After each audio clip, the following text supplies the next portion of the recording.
Recorded Books and One Click Digital present I, Robot, To Preserve by Zucker Reichert, narrated by Alma Cuervo.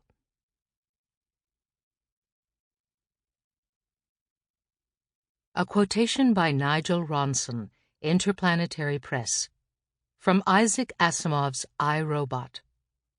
Susan Calvin has hyperspace where her heart ought to be, and liquid helium in her eyes.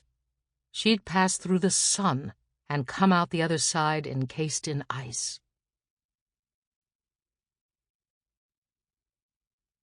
Chapter 1. September 1st, 2037. The brightly lit hallways, cheery blue walls, and one-way mirrors of Manhattan Hasbro Hospital's pediatric inpatient psychiatry unit had changed little in the 2 years and 2 months since Susan Calvin had begun her psychiatry residency. But it was the smell that brought the memories flooding back, a combination of musty basement, standard hospital cleansers, and art supplies that defined the unit affectionately called the Peepoo. Susan doubted she would have recognized herself as the fresh young intern who had walked through these same sequentially locked doors on July 2nd, 2035. Then uncertainties had subsumed her. She had worried about her diagnostic acumen, her observational skills, and her inexperience, which might result in a misdiagnosis and suffering or death for a patient. Now that all seemed like childish naivete. Since beginning her psychiatry residency, Susan had lost her father and the love of her life to murder, survived 2 explosions, and watched helplessly as the policeman who had defied orders to assist her sustained severe head trauma. Not only had Susan witnessed the violent killings of healthy people, she had even shot a man herself.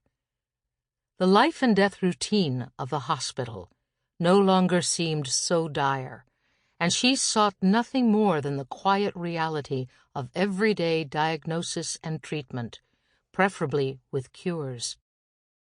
If she never experienced another extreme emotion, positive or negative, she would consider herself the luckiest woman in the world. Susan headed for the central staffing area, hoping she would find it quiet at least for the next half hour. The Vox on her wrist read 2:19 p.m. The fresh group of medical residents and the staff psychiatrist should be completing afternoon rounds. The nurses would be assisting patients or busily charting before the next shift arrived.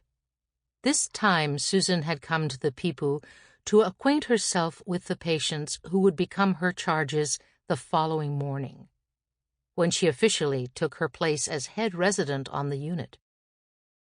As she passed, Susan glanced at the array of artwork taped to the cinder block walls.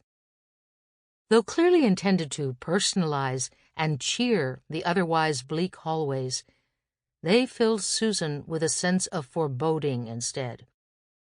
Simple black and white images intermingled with intensely complicated paintings, with colored swirls, flowers, and flourishes filling every bit of the page. Intricately detailed roses in rainbow vases perched beside bulbous, scribbled monsters, or slashes of color that resembled nothing in nature. One piece consisted entirely of 6 small blue dots, confined to a single corner of the page. For continuity, the senior resident, the R3, remained on Peepoo rotation for 3 days after the arrival of the new attending 5 first-year R1s and 1 R2.